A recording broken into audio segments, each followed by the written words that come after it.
What's up, metal and heavy music fans? It's Flight of Icarus from metaltrenches.com. As always, if you haven't already, please do subscribe to the channel and give us a like if you enjoy the video.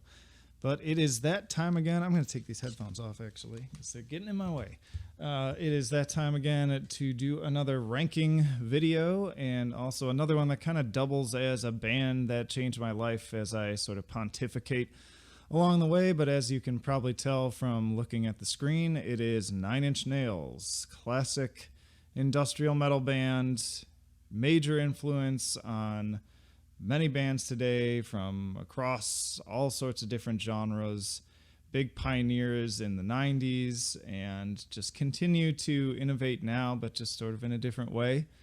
And yeah, like, these guys were huge for me when I stumbled across them. Obviously, I think my first exposure, probably like a lot of people, was hearing Closer on the radio and hearing the censored version first, and then coming around and hearing it uncensored and being like, oh my, because I was pretty young at the time when I came onto that.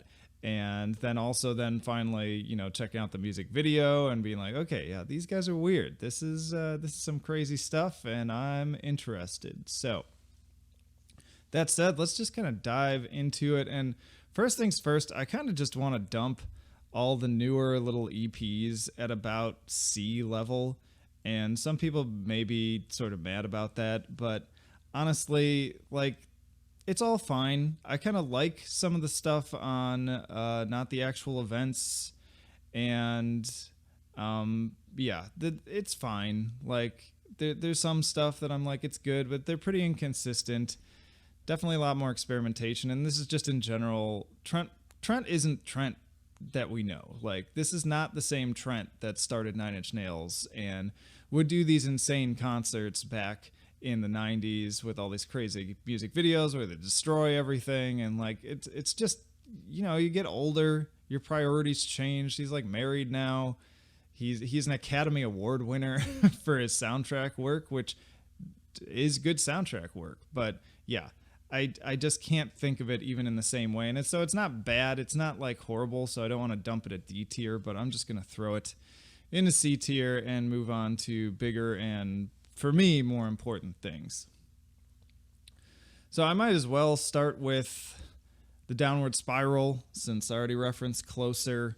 Obviously, this has to be S tier. There's really no way around it. This was a huge album for them. It's definitely kind of their breakout album. Not that they weren't popular already, but this is where they just really exploded and became probably one of the most influential bands ever.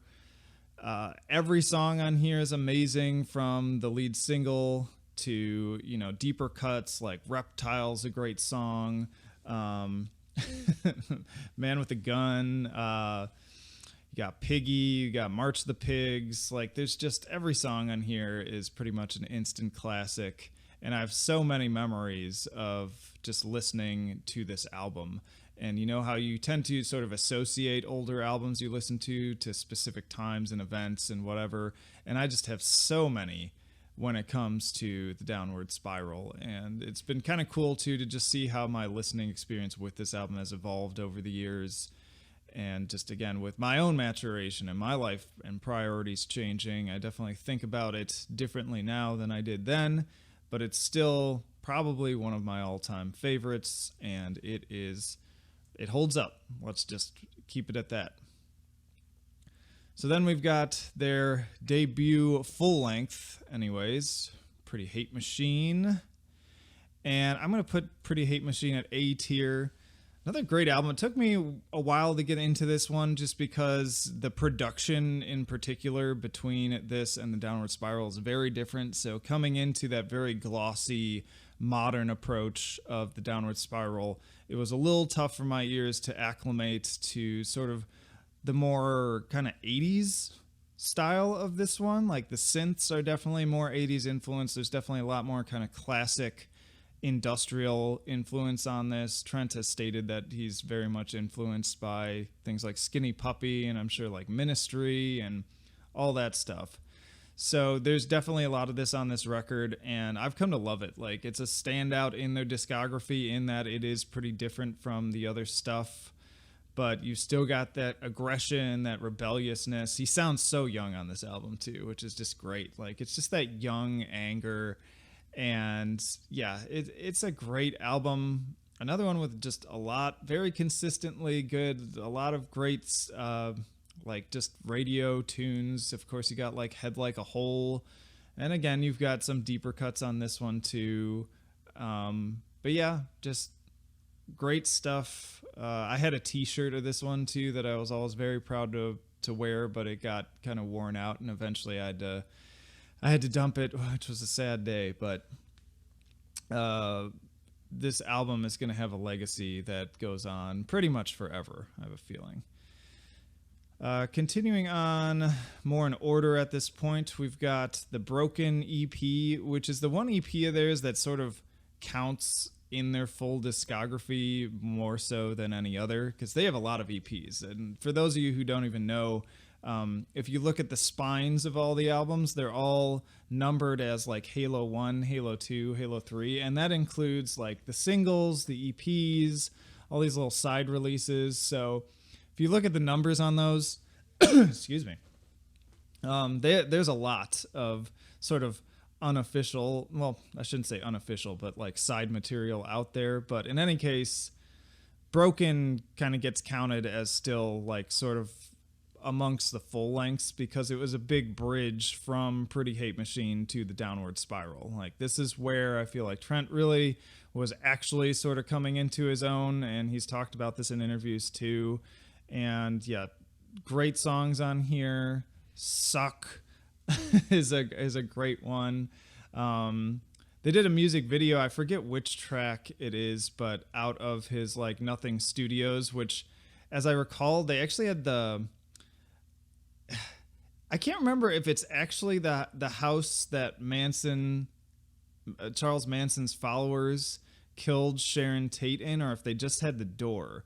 But I know at bare minimum they had like the door from that house, like Roman Polanski's house where that happened, and then they filmed the music video there, and like Marilyn Manson is like randomly in it. Anyways, that's a random aside. This is a great EP, and you can hear the sound mature into what it was going to become on the Downward Spiral.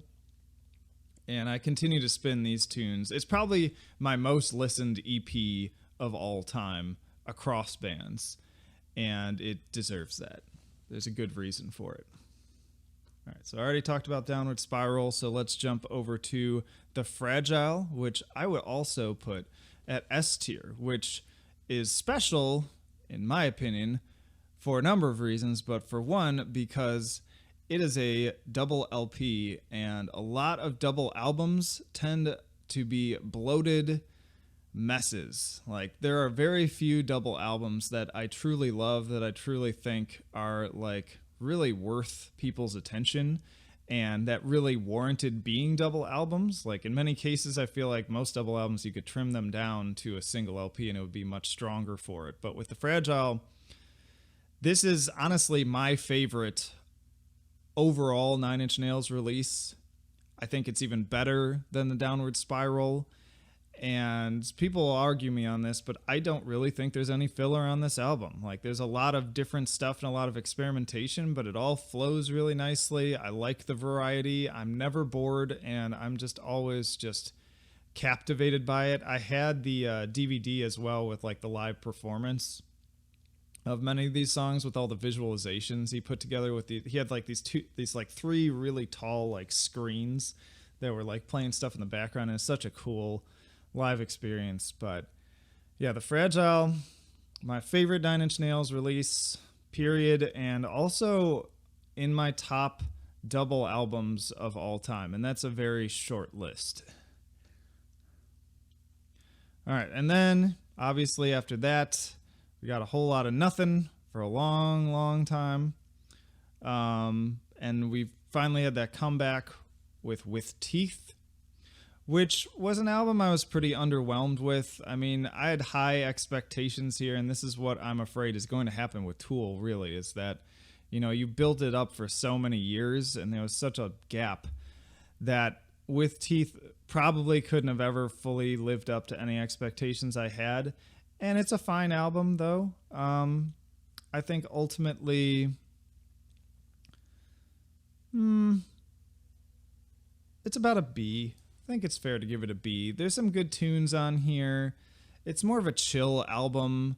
It's kind of just like it's a good summary of sort of the direction that Trent goes from here on out, where it's much more sort of laid back, more kind of like you hear the elements that ended up in his soundtracks that he later started doing, and it's good. Like it's good. It's more than just fine. It's good, but it doesn't have that same like aggressive, intense quality that the older stuff does, and nor did that album have any of kind of the experimentation, really. I'd argue it's almost like more of a straightforward rock album, which I guess, to be fair, some of the other stuff was more rock too. So I'm just rambling on here and I don't really know what I'm talking about. But With Teeth, B, I think that's relatively fair.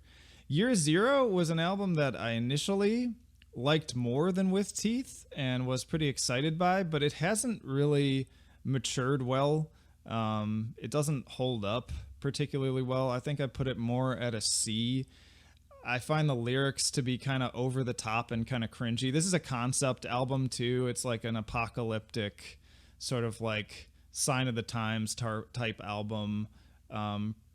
Somewhat political in nature, and it has like a very concise story to it. And the more I learned about the story, actually, the less interested I got into, which often happens with concept albums.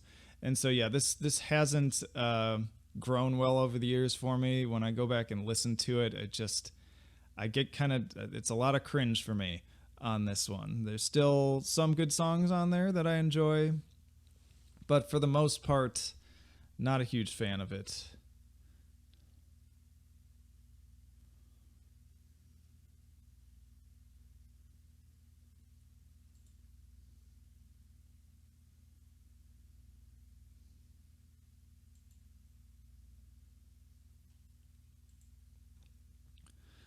All right, then we got The Slip, which was better. I'd actually say The Slip is better than With Teeth or Year Zero. I don't really know if I can truly put it on par with Broken and Pretty Hate Machine, so I think I still need to kind of put it at a B. It's like a B plus, a little bit better than With Teeth, a little inconsistent. Again, got some good tracks on it that I still like to listen to now, but not an album that, like, if I want to listen to Nine Inch Nails, it's going to be generally these four releases here. But Slip's decent. I actually forget exactly where Ghosts fits into the discography because it was, again, more of a side release, but this was a double LP of like purely instrumental songs, and I really liked it. It's quite good. It's a great background music album. You'd think with 2 discs it would be too much, but honestly, every song is interesting and engaging, and I probably put it at B with these here. In fact, I think I've listened to Ghosts more than The Slip or With Teeth, and it's good. It's good, especially for an instrumental album. I'm not really sure why Still is on here. I just kind of noticed it now. Again, there's so many EPs and side releases and live albums and singles and whatever that I don't know why they singled this one out in particular. It's got some good songs on it, but I'm not even going to rate it. I'm just going to sort of leave it off here. This was just somebody else made this this particular tier list. And again, I'll link it down in the description so you can do yours. And then Hesitation Marks is a pretty solid D from me. That's my personal least favorite album. I think it's less interesting than the new EPs. Plus, all those other things I don't like about the newer stuff. It's just more chill. It's more laid back. And it's kind of boring, to be honest. Like, I find it to be a really boring album that doesn't do much for me. I like Came Back Haunted, but that's about it. Like, that's the only song on the LP that I like. I remember being kind of excited when that single came out and was like, ooh, this is really good. But it's like the rest of the album is super dull in comparison to that track. And repeat listens over the years haven't done much for me to change my mind. that's also ultimately the point where I stopped buying new Nine Inch Nails albums, because I was a big like collector person for specific bands, this being one of them, and I bought every single album. I have them on my shelf until Hesitation Marks came out, and I didn't buy that one, and I haven't bought an album since. And I'm always open. If he puts out something else that's great that I'm excited by, then I'll get back on the train again. But for now, things are kind of done for me with Nine Inch Nails. I just feel like, again, Trent's in a very different mind space now that doesn't necessarily connect with me. I enjoy his soundtracks and the movies that they're connected to, so it's always cool to hear his work in a different way on that angle, like watching The Girl with the Dragon Tattoo or The Social Network. Those are both great movies, and the soundtrack adds a lot to them. But anyways, this is, my Nine Inch Nails tier list. It's all about those core four for me, but there's some scattered stuff on the other albums that are worth your time too. So interested to see how other people rank it, how people think differently. So let us know down in the comments. Again, the link to this tier maker will be down in the description, so you can use it to make your own. You can post a picture of it on our social media too. Follow us there, get on the mailing list.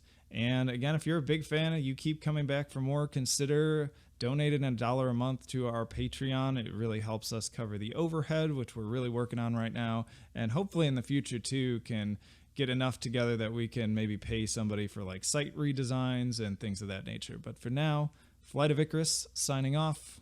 I will see you in the trenches.